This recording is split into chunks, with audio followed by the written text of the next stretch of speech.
We're trying to make LCS Wrestlemania at WWE, so heads up.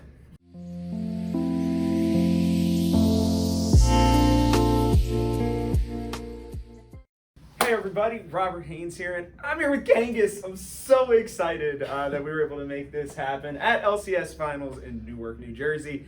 How you doing, man? I'm doing well. My voice is recovering from the 5 games yesterday. I got to go out to the stadium and shout a bunch more, but luckily after this I'm done. So. Well, I was hoping that, with Rafa playing guitar, that you were going to end up singing like Mark did, but silver scrapes if you didn't get to see it. No, not this time. I was going to try and get everyone to get their phones up, but we just went right into it, so I was like, all right, we're just going for it. Everybody in there. But I'm happy Rob got to, did you ever see when we did that on Academy? Yes, I did. No, I watched. Ever since that moment, we've been pushing, and we finally got right to do it. It's like, let's go. Oh, I loved it. I've heard rumors that it may happen, and I was like, God, I want a Game 5 so bad. He was hiding that he had the guitar with him the whole time. I love that so much. So I had a couple questions for you, and the first one is just your first year. We're finishing up here in the LCS, officially up, doing the broadcast, seeing you do all this cool stuff. How, has it felt? I know people hate that question, but really, truly, to make that jump and finally be here, in such a significant way, what does that mean to you? I mean, I feel like one of the lucky ones. There's so many people that are in the grassroots scene, because a lot of the broadcasters develop through grassroots, through doing amateur leagues, random diamond leagues, shout out to Risen, shout out to, I did Compete League back in the day, that was when I came up through, but even Flowers did his own, and I know that there's so many people trying to get so few jobs, so few opportunities, so to have an opportunity to do this feels amazing. I got 2 LCS broadcasts to split, and I've done the finals twice now, stage stuff. So, in a way, it's a little bit of luck. It's kind of like that saying, right? Success is luck meets opportunity, right? Or hard work or something like that. You have to put in the work to get to that point, but then you need the opportunity to actually present itself. So, no, absolutely. And looking back, you've now had all these awesome moments. Which one has been your favorite so far? Ooh. Okay, there's 2 that come to mind right away. One was the last split in Raleigh. Were you there for the live show? No, I unfortunately missed it. For anybody who might have been there, there was a moment I like to call the bucket moment, where the people chant for the bucket. They don't want, they like the swag that we throw out, but for some reason everybody wants the bucket. So I just walked out holding the bucket up. The whole stadium erupted. I put it down, I sat on it, and I went, shh.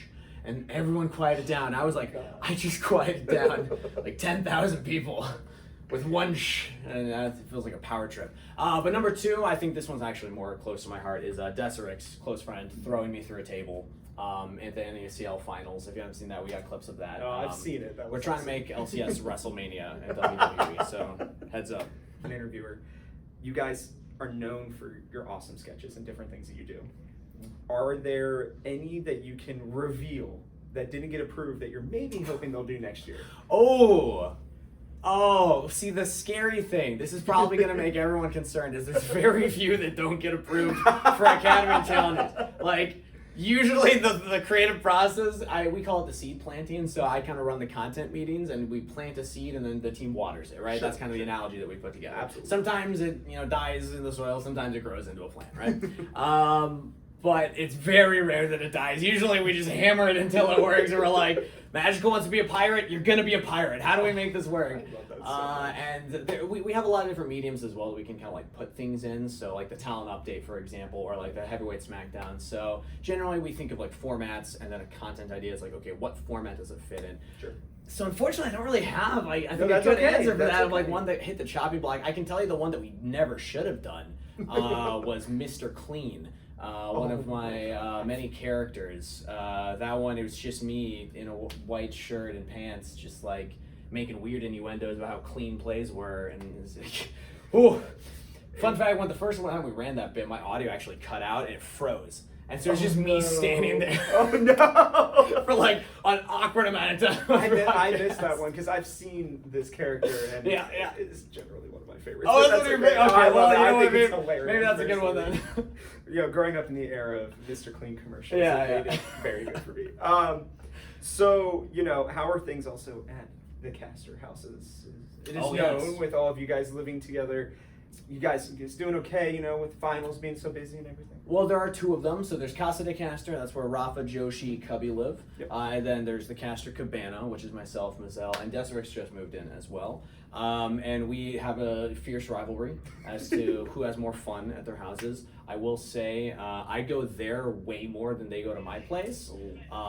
So I'm calling them out right now. Guys, you got to come over more. But also, that's on us because we haven't replaced our couch yet. So there's not many places to sit. So as I call you out, I'll call myself out as well. But once we get that couch, you're coming over. They're coming over.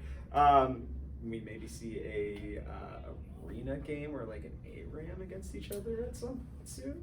I don't want to spoil anything that could be coming up in the off season, but I don't know. Be checking socials. We'll be announcing some fun things. I'll be looking. Yeah, Don't worry. One that I can say is coming up is every year at the end of the year I like to host the Caster Clash. It's kind of what we call it. Yes. It's just a way for everybody in the community. We'll do like a team play-by-play, team color caster, usually team production and stuff. So yeah, that's something that will be coming. But there's other stuff we're talking about. I am very much going to be looking forward to this year's iteration. This is one that I've been wanting to ask you for a long time. Okay. And I asked Hanser this question separately, not about you, but separately. Okay. If you had to arm wrestle one person, player, caster, coach, owner, and they could genuinely give you a challenge, who would it be? Who would it be? Okay, so they have to actually be good. Sure. That's tough. So the thing about arm wrestling is that most people just think it's bicep, but a lot of it here, let me demonstrate for you. A lot of it's actually wrist and forearm in particular. Okay. So you want somebody that's able to do these kind of like twisting motions. Okay. So generally like plumbers, electricians, car mechanics are going to be really good arm wrestlers because they can do that. So I'm trying to think like who's got the biggest forearms? Maybe Jack, C9 Jack. I feel like he's got the mass to him because it's a much more physical sport than most people think. You are using your body. Absolutely. So I feel like Jack might be able to give me some trouble. Okay, C9 Jack, when you watch this, let's make it happen. Let's see who wins. That would be fun. Try it out. That'd be fun. All right, so now I like to go through just kind of a couple quick questions to end this. What's your favorite anime? Favorite anime? Ooh, probably Cowboy Bebop. Okay. Yeah. Classic. Great answer, though. Great answer. Favorite lift? Favorite lift? Deadlift. Deadlift? Yeah, it's a good Maybe one. it is. Kind of the all-around one. Yeah. Absolutely. Favorite League of Legends champion?